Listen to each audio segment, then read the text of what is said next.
하나님께서 오늘 이 새벽에 우리에게 주시는 말씀은 사무엘상 16장 1절부터 7절까지의 말씀입니다.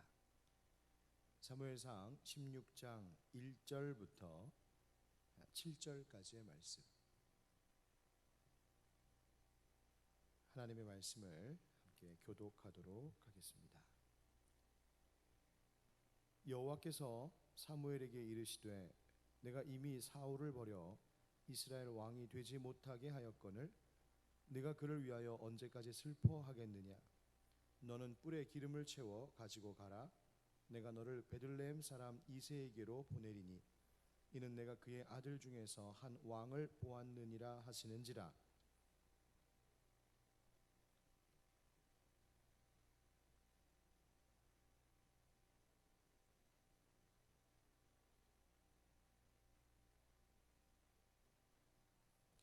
이새를 제사에 청하라. 내가 네게 행할 일을 가르치리니 내가 네게 알게 하는 자에게 나를 위하여 기름을 부을지니라.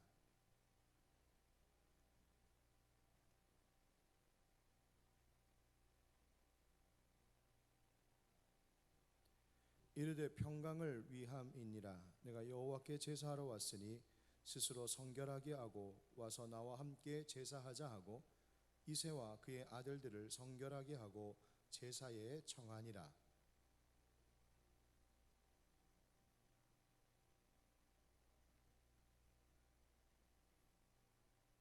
다 같이 여호와께서 사무엘에게 이르시되 그의 용모와 키를 보지 말라. 내가 이미 그를 버렸노라. 내가 보는 것은 사람과 같지 아니하니 사람은 외모를 보거니와 나 여호와는 중심을 보느니라 하시더라. 아멘. 신년 특별 기도회에 오신 여러분들을 주님의 사랑으로 환영하고 축복합니다. 오늘부터 시작되는 이 기도의 기간을 통하여 연말을 말씀과 기도 안에서 잘 정리하고 또 새해에 펼치실 하나님의 새롭고 크신 일들을 사모하고 소망하는 귀한 은혜가 있기를 바랍니다. 더 큰 은혜 받기 위하여서 먼저 몇 가지 말씀을 드리면, 이렇게 특별 기도회 작정하고 결단하고 시작한 이 기도회 은혜 놓치지 않고 끝까지 참석하겠다, 그렇게 마음 먹고 함께해 주시기를 바랍니다. 또 한 가지는 이 기간 동안이 특별 설교회가 아니라 기도회라고 하는 것을 기억하고 말씀을 듣고 말씀 붙들고 그것으로 끝나는 것이 아니라 함께 우리 기도할 때 뜨겁게 기도하고 마음 열어 기도하는 여러분 되시기를 바랍니다. 또 한 가지는 이 특별 기도회 기간 동안에 교회에 와서 1시간 기도하고 가는 것, 그것만이 아니라 이 기도회 기간 동안 일상생활 속에서도 하나님 묵상하고 경건하고 정숙한 생활 하실 때 하나님께서 부어주시는 은혜 우리가 더 만끽할 수 있으리라 믿습니다. 그렇게 우리의 마음을 다하여 하나님 앞에 예배하고 기도할 때 하나님께서 예비하신 큰 은혜로 시간마다 함께해 주실 줄 믿습니다. 또 이 기간을 통하여서 하나님 만나는 역사가, 또 몸과 마음의 병이 치료되는 역사가, 막힌 삶의 문이 활짝 열리는 형통함의 역사가 일어나기를 우리 주 예수 그리스도의 이름으로 축원드립니다. 한번 따라하겠습니다. 나 여호와는 중심을 보느니라. 말씀을 전하겠습니다. 오늘 말씀의 이 시작은 우리가 성탄절은 지났지만 성탄절에 주로 읽히는 성경 본문인 마리아의 찬가라고 하는 본문의 몇 구절을 먼저 읽어드리면서 열고자 합니다. 마리아의 찬가는 비단 성탄절 이야기만이 아니라 모든 시간 모든 성도들에게 하나님께서 어떤 분이신지를 잘 가르쳐주는 귀한 말씀이 바로 이 마리아 찬가라고 하는 본문의 말씀입니다. 그 가운데 누가복음 1장 49절부터 55절까지의 말씀을 제가 읽겠습니다. 능하신 이가 큰 일을 내게 행하셨으니 그 이름이 거룩하시며 긍휼하심이 두려워하는 자에게 대대에 이르는도다. 그의 팔로 힘을 보이사 마음의 생각이 교만한 자들을 흩으셨고 권세 있는 자를 그 위에서 내리치셨으며 비천한 자를 높이셨고 줄이는 자를 좋은 것으로 배불리셨으며 부자는 빈손으로 보내셨도다. 그 종 이스라엘을 도우사 긍휼히 여기시고 기억하시되 우리 조상에게 말씀하신 것과 같이 아브라함과 그 자손에게 영원히 하시리로다 하니라. 아멘.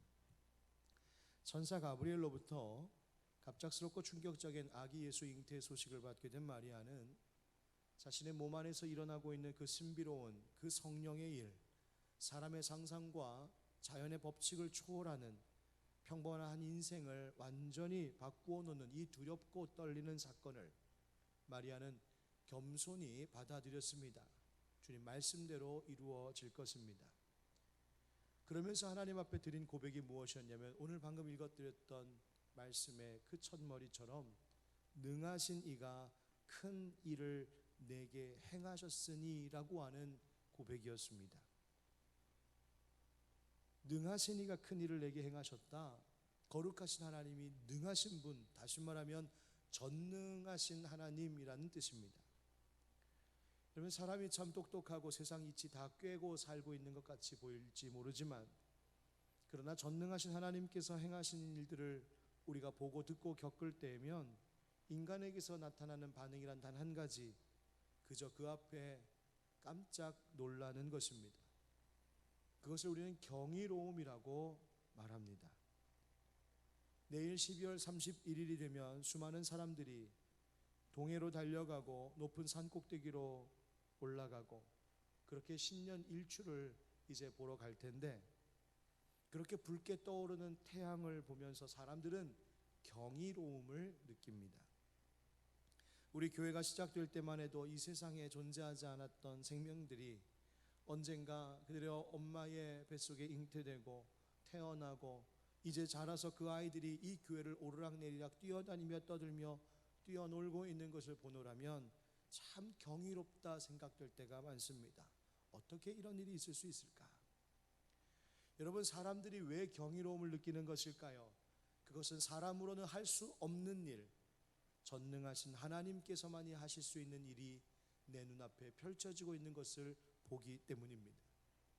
하늘에 붉은 태양을 만드신 전능하신 하나님이 경이로운 것이고, 생명을 창조하셔서 우리 눈앞에서 어린아이들이 뛰어놀게 하시는 그 하나님의 능력이 경이로운 것이죠.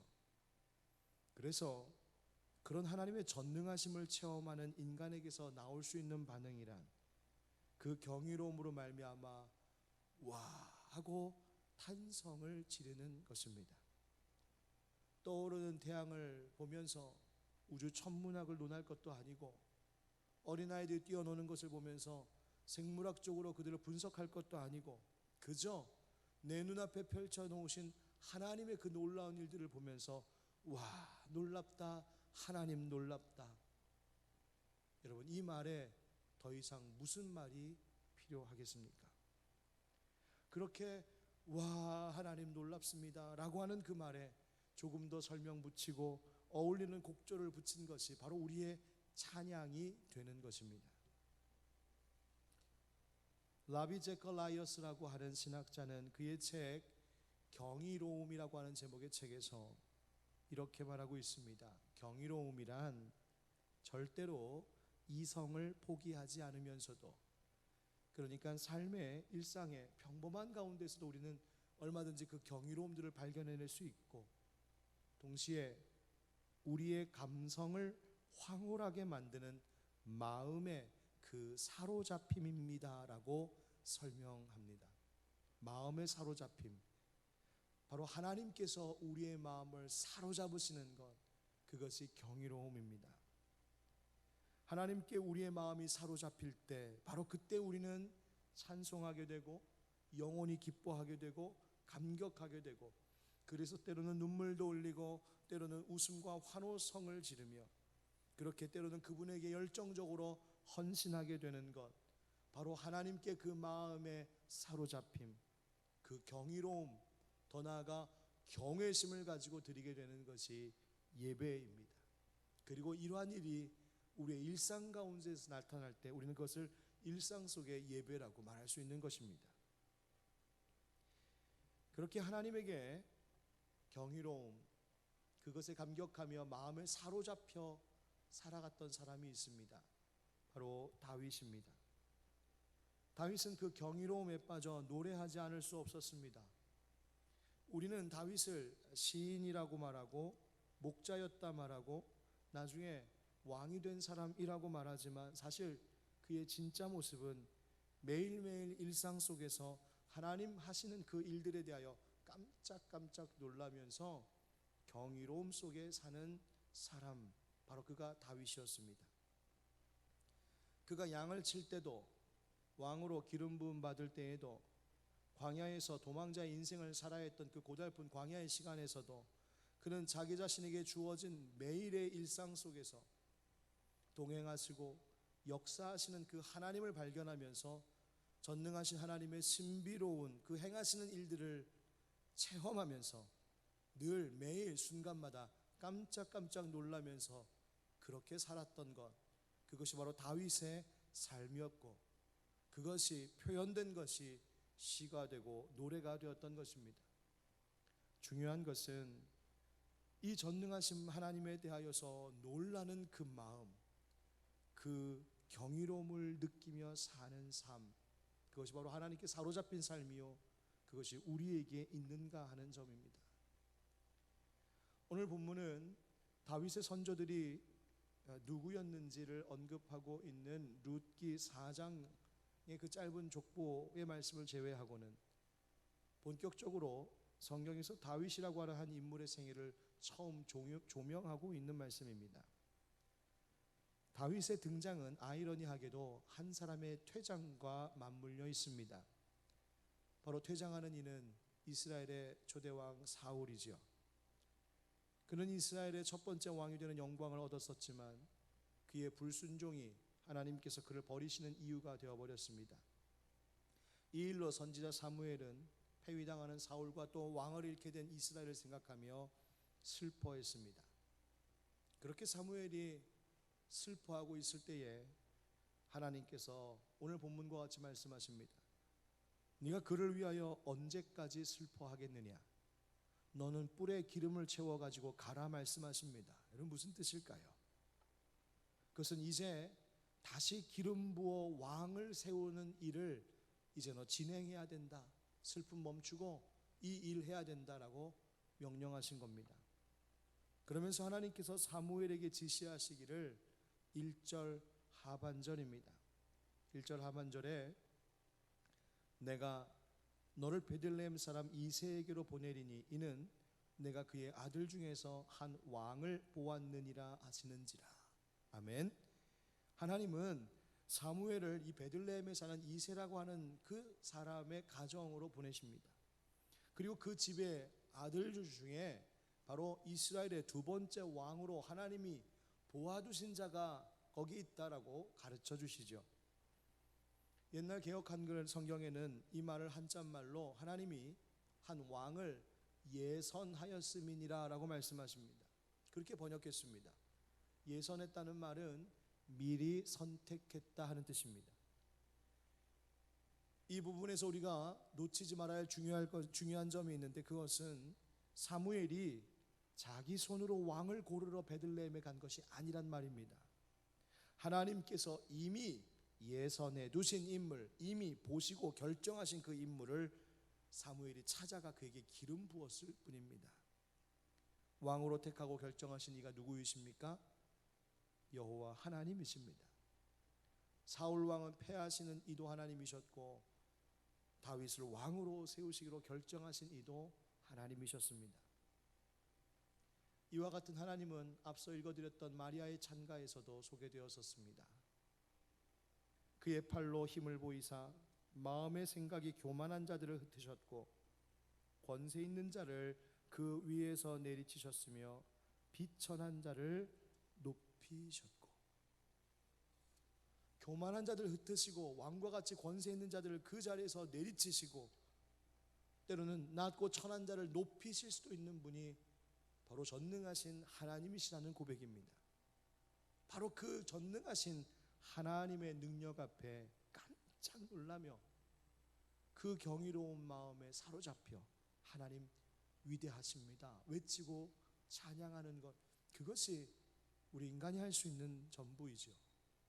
사랑하는 성도 여러분, 왕을 세우시기도 하시고 폐하시기도 하시는 이 모든 역사의 주관자 되신 하나님, 바로 우리의 2019년 그리고 다가오는 2020년에도 그 주관하시는 여호와 하나님께서 그의 뜻대로 우리의 삶을 복되게 이끄실 것을 믿고 그분을 찬양하며 신뢰하며 새해를 준비하는 우리가 되기를 예수님의 이름으로 축원드립니다. 그렇게 하나님의 명령을 받은 사무엘이 베들레헴 이새의 가정을 방문합니다. 베들레헴에 이 사무엘 선지자가 딱 나타나자 그 성읍의 장로들이 깜짝 놀랐습니다. 무슨 일이십니까? 평강을 위하여 오시나이까? 그 물음은 좋은 일 때문에 오시는 겁니까? 라는 말을 조심스레 묻고 있는 겁니다. 사무엘이 대답합니다. 평강을 위함이니라.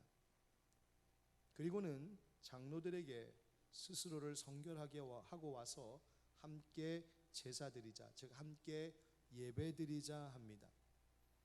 그리고 이새와 그의 아들들까지도 성결하게 하고 같이 예배드리자고 그 자리로 초청합니다. 드디어 이새의 아들들이 때가 되어 사무엘 앞에 나타났습니다. 처음 딱 보자마자 사무엘의 눈에 딱 들어오는 왕 후보자가 있었습니다. 바로 그 집안의 장남 엘리압입니다. 그를 보고 사무엘의 마음으로 말하기를 6절에 보니까 여호와의 기름 부으실 자가 과연 주님 앞에 있도다. 사무엘이 속으로 그랬다는 겁니다.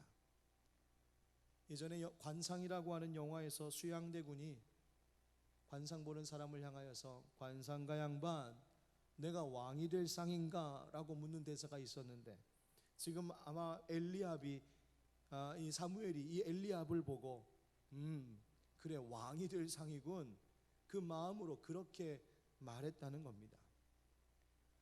그런데 사람의 마음을 꿰뚫어 보시는 하나님께서 사무엘의 마음속에 그런 생각이 딱 드는 그 순간 즉시 또 다른 생각을 넣어 주셨습니다. 바로 7절의 말씀입니다. 우리 7절 말씀을 다 같이 한번 같이 읽겠습니다. 시작.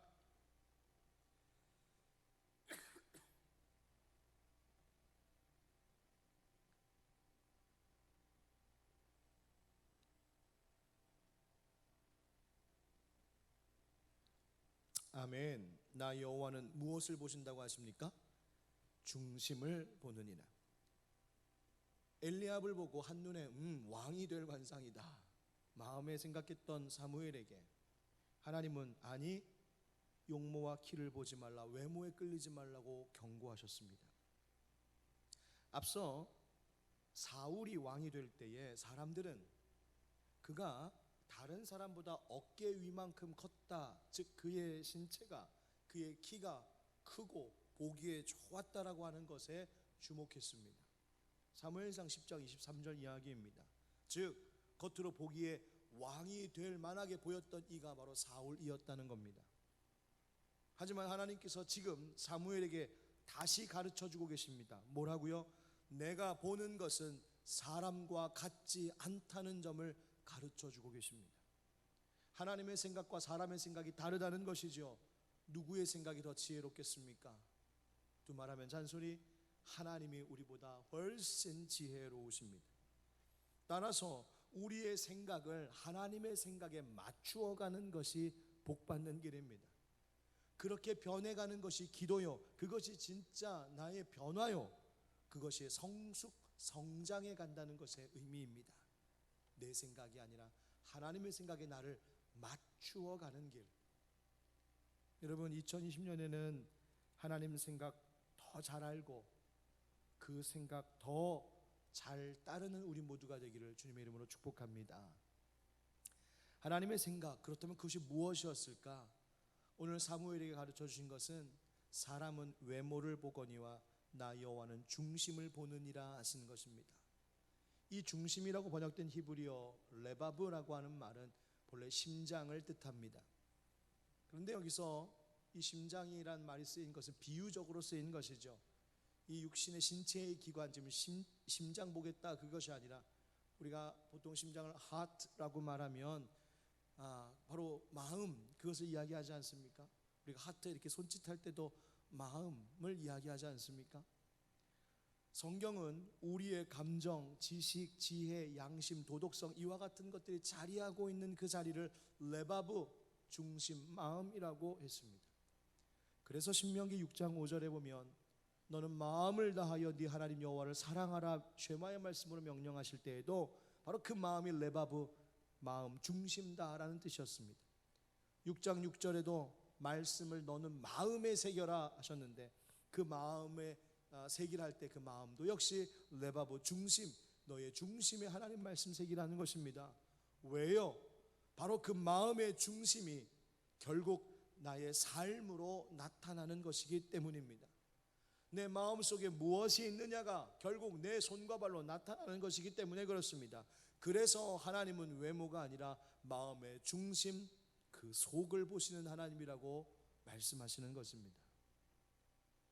그럼 궁금한 것이 생기죠. 도대체 다윗의 중심, 다윗의 마음이 어떤 마음이었기에 하나님은 이새가 지금 사무엘 앞에 데리고 나오지도 않은 그저 저 들판에서 양 지키고 있으라고 시킨 막내 아들 다윗을 하나님은 도대체 뭘 보시고 예선하셨던 것일까요?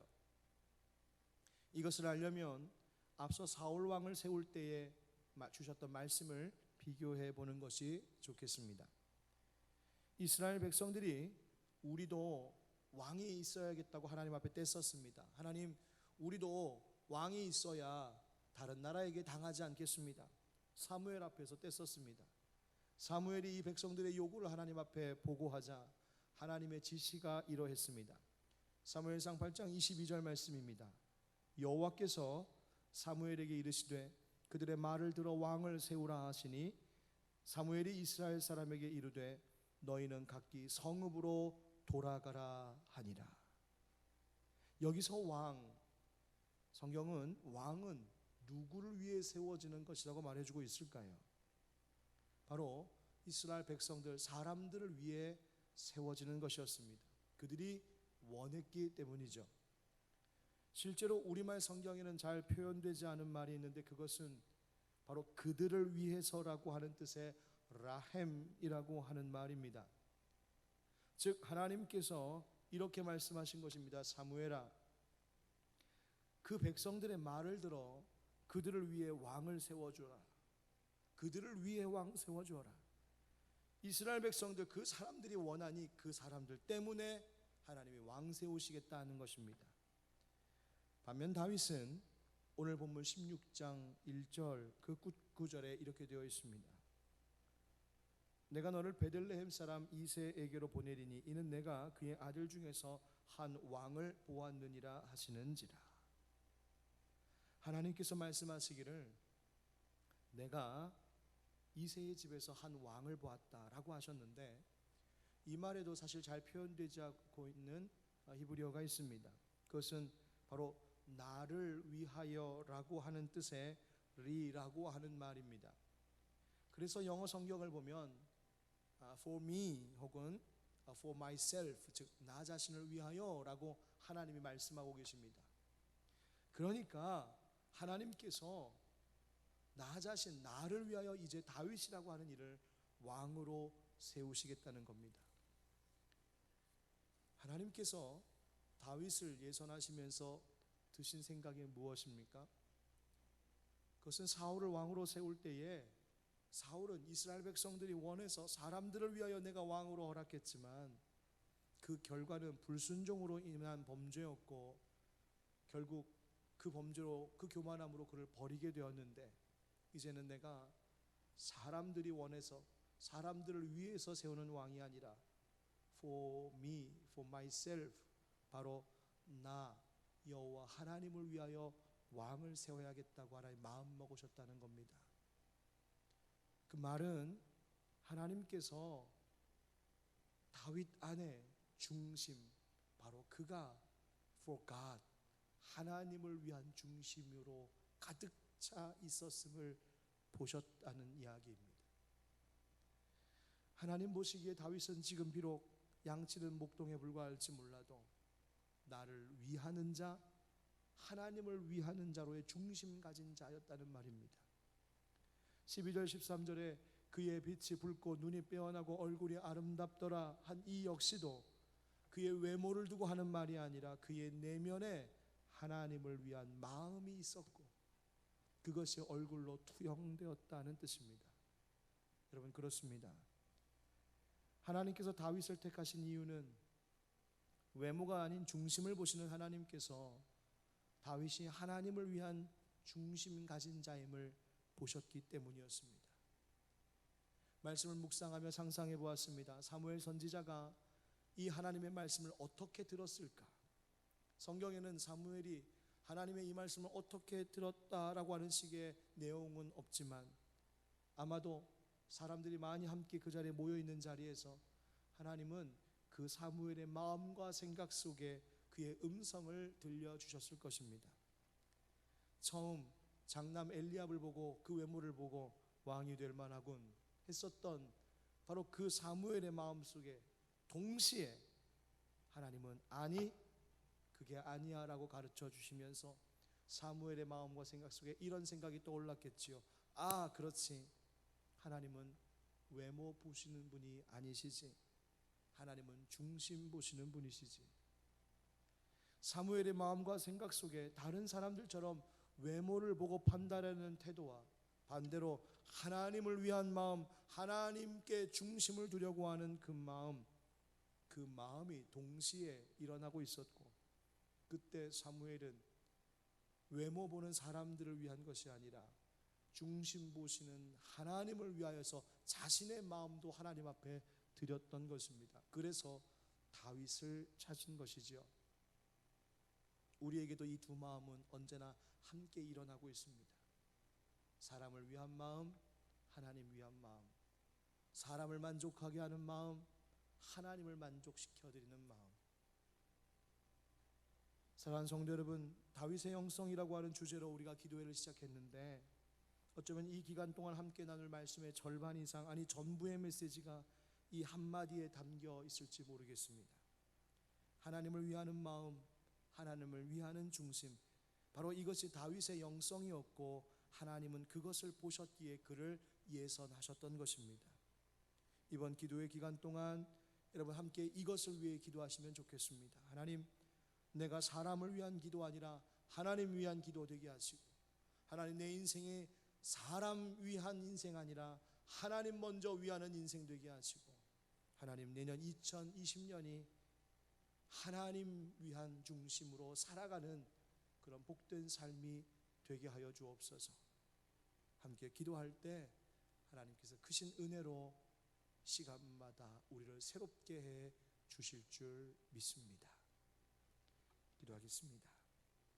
은혜가 풍성하신 하나님, 오늘 하나님 말씀으로 신년 특별 새벽 기도회의 첫 시간을 또 열었습니다. 우리의 마음에도 두 마음이 오고 갈 때가 있습니다. 하나님 위한 마음, 사람을 위한 마음. 그러나 하나님은 하나님을 위한, 하나님을 향한 그 마음의 중심을 가지고 있었던 목동 다윗을 주목하셨고 그를 장차 이스라엘의 두 번째 왕으로 기름 부어 세우시기를 기뻐하셨습니다. 하나님, 우리도 우리의 2020년도 새롭게 다가오는 이 삶도 하나님 위한 삶이 되게 하여 주시옵소서. 예수님의 이름으로 기도하옵나이다.